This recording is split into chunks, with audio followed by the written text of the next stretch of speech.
புது கலர்ஸ் புது ஃபேஷனோட தி சென்னை சில்க்ஸ்ல இந்த பொங்கலை ஓஹோன்னு கொண்டாடுங்க. தி சென்னை சில்க்ஸ், ஸ்ரீநகர், வேளச்சேரி, குரோம்பேட் மற்றும் திருவள்ளூர். லட்சம் கோடி ரூபாய். சோ எந்த அளவுக்கு தமிழ்நாட்டில் அரசு இன்னும் இலக்குகளை பெரிதுபடுத்தி உழைக்க வேண்டி இருக்கு அப்படின்னு தான் காட்டு. அரசை பாராட்டுகின்றோம். வர ஒரு ரூபாய் நமக்கு வேணும். ஒரு ரூபாய் ஒரு வேலை வாய்ப்பு உருவாக்கும். தூத்துக்குடியில், ராமநாதபுரத்தில், தருமபுரியில் எல்லா இடத்துக்கும் வேலை வாய்ப்பு உருவாக்கணும். டார்கெட் எந்த அளவுக்கு வைத்து நாம் உழைக்க வேண்டியது இருக்கு. இன்னைக்கு வந்து ஸ்டெபிலிட்டி ஆஃப் பிசினஸ் எல்லாம் பார்க்கிறோம். இதற்கு முன்பு எலெக்ஷன் அப்ப அதானி குழுமத்தை வந்து மிக தவறாக பேசியவர். அதானி ஏதோ மோடி அவர்களுடைய சொத்து, அதானிக்கும் பிஜேபிக்கும் சம்பந்தம் இருக்கு, பிஜேபிக்கு அதானி தான் ஃபண்ட் பண்றாங்க, இந்த மாதிரி பல சொன்னாங்க. ஆனா அன்னைக்கு அதானிகிட்ட இருந்து 42,768 கோடி வந்த பிறகு ட்விட்டர்ல தலைவர்கள்லாம் பாராட்டுறாங்க. திமுகவினுடைய தலைவர்கள், திமுகவினுடைய முதலமைச்சர் எல்லாம் பாருங்க அதானி எங்களை பத்தி பெருமையா சொல்லியிருக்காங்க, வீடியோ பாருங்க. அம்பானி எங்களை பத்தி பெருமையா சொல்லியிருக்காங்க. அம்பானி அவர்கள் 35,000 கோடி ரூபாய் கொடுக்கறாங்க. டாடா குரூப் 83,212 கோடி ரூபாய் கொடுக்கறாங்க.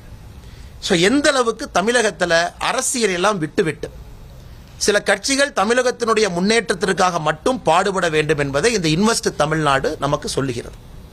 சோ எங்களுடைய எதிர்பார்ப்பு குறைந்தபட்சம் 10 லட்சம் கோடி ரூபாய் நாம் வைத்திருந்தோம். இப்ப அடுத்ததுங்க, இதை தாண்டி சரி பணம் வந்துருச்சு, நம்ம அதிகாரிகள் கடுமையா உழைச்சிருக்கிறாங்க. ஒரு பக்கம் நம்ம கம்பேர் பண்றோம் யூபி, குஜராத், கர்நாடகா, இன்னைக்கு நம்முடைய சொந்த மாநிலத்தை நம்ம கம்பேர் பண்றோம். அடுத்து நாம் புரிந்து கொள்ள வேண்டுங்கன்னா தமிழ்நாட்டுக்கு வந்திருக்கக்கூடிய மேஜர் பணம் எந்த துறைக்கு வந்திருக்கு? Electronics, manufacturing, hardware, IT, services, இதுக்கெல்லாம் வந்திருக்கு.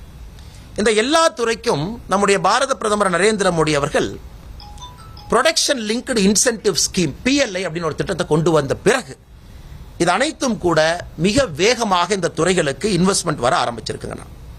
இப்ப PLIனா என்னங்கண்ணா? PLI எதுக்காக நம்ம பிஜேபியில் அடிக்கடி PLI என்கின்ற வார்த்தையை பயன்படுத்தணும் அப்படின்னாங்கன்னா, PLI என்பது நம்முடைய மத்திய அரசு, மோடி ஐயாவுடைய அரசு ஒரு ஊக்கம் கொடுக்கிறோம். டோட்டல் அவுட்லே, அதாவது battery, solar, textile, mobile, food processing, telecom, white goods, IT, hardware, medical device, இதுல யார் இந்தியாவில் இன்வெஸ்ட் பண்ணாலும் கூட நம்முடைய மத்திய அரசு 1,97,000 கோடி ரூபாய் வரைக்கும் அவங்க இன்சென்டிவ் கிளைம் பண்ணிக்கலாம்.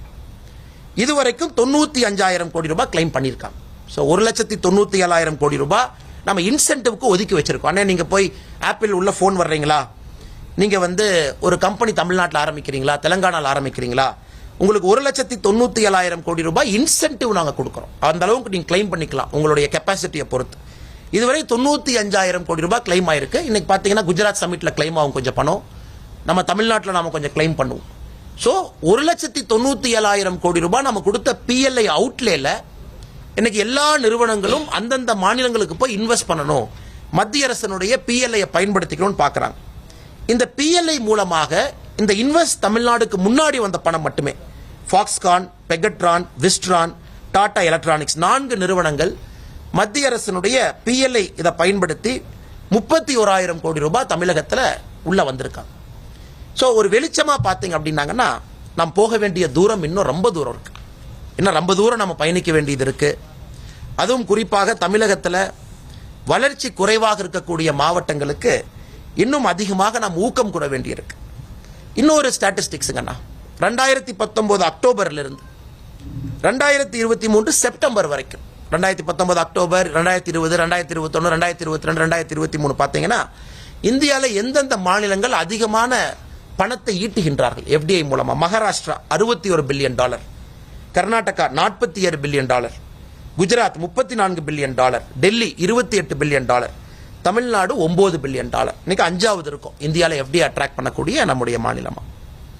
எங்களுடைய அன்பான வேண்டுகோள், இதை மாநில அரசு வந்து இன்னும் பெரிய ஒரு கோல் செட் பண்ணி, எப்படி ஒரு யூபி மாதிரி ஒரு மாநிலம் 33 லட்சம் கோடி ரூபாய் அவங்களால அட்ராக்ட் பண்ண முடியுது, நம்மால் ஏன் அது வெறும் 6.6 லட்சமாக மட்டும் இருக்குங்கிற கேள்வியை இன்னைக்கு அரசு கேட்டுக்கொண்டு அடுத்த முறை 2024, 25, 26 அவங்க நடத்தக்கூடிய இன்வெஸ்ட் தமிழ்நாடு இன்னும் வெற்றிகரமாக, இன்னும் சிறப்பாக, இன்னும் பிரம்மாண்டமாக இருக்க வேண்டும் என்பது எங்களுடைய எதிர்பார்ப்பு. ஏன்னா இதில் கிரிட்டிசைஸ் பண்ற ஒன்றும் இல்லைங்கண்ணா. அரசியலை தாண்டி வரக்கூடிய ஒரு பணமும் நமக்கு வேணும். இதெல்லாம் எங்கேயுமே அரசியல் பேசலீங்கண்ணா.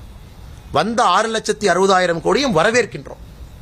அந்த நேரத்தில் நாம் பெருமை பேசுவதை தவிர்க்க வேண்டும் என்று திராவிட முன்னேற்ற கழகத்துக்கு உணர்த்துவதற்காக இந்த டேட்டாவை நான் கொடுக்குறேங்க. ஒரு மாநிலம் எப்படி இருக்குன்னு அடுத்த முறை இன்னும் முயற்சி செய்து இன்னும் நிறைய பணங்கள் வந்திருக்கக்கூடிய எல்லா பணங்களும் ரியலைஸ் பண்ணும். ரெண்டாவது கேள்வி, ரியலைஸ் ஆகுமா? இப்போ எல்லாத்துலேயும் நம்ம பார்ப்போம் அக்ரிமெண்ட் சைன் பண்ணிட்டு போயிடுவாங்க. யாராவது இன்னைக்கு பார்த்தீங்கன்னா அக்ரிமெண்ட் சைன் பண்ண பாதி பேர் பியூஷ் கோயல்ஜியை பார்க்கறதுக்காக ஹோட்டல் ரூமில் ஏர்போர்ட்டில் நின்று இருந்தாங்க. அண்ணே அக்ரிமெண்ட் சைன் பண்ணிட்டோம், பட் இந்த பிரச்சனை இருக்குது, டிஜிஎஃப்டியில் இது இருக்குது, அண்ணே அதில் அங்கே இருக்குது, நாங்கள் சேலத்துலேருந்து வந்தோம், ஒரு டெக்ஸ்டைல் பார்க்குக்கு சைன் பண்ணிட்டோம், ஆனால் டெக்ஸ்டைல் பார்க் இப்போ எங்களுக்கு கிடைக்குமான்னு தெரியல, மத்திய அரசு இன்சென்டிவ் கொடுக்குமா? ஸோ காலையிலிருந்து பியூஷ் கோயல் அமைச்சர் அவர்களோடு எல்லாத்தையும் பார்த்துக்கிட்டு இருக்கோம். அதனால் மத்திய அரசை பொறுத்தவரை பியூஷ் கோயல்ஜி அவர்கள் காமர்ஸ், இண்டஸ்ட்ரீஸ், டெக்ஸ்டைல் அமைச்சர் ஒரு விஷயத்தில் தெளிவாக இருக்காங்க. என்ன சப்போர்ட் தமிழ்நாடுக்கு வேணுமோ, என்ன வேணுமோ முழுவதையும் கொடுப்பதற்கு பாரத பிரதமர் நரேந்திர மோடி அவர்கள் உத்தரவிட்டிருக்கின்றார்.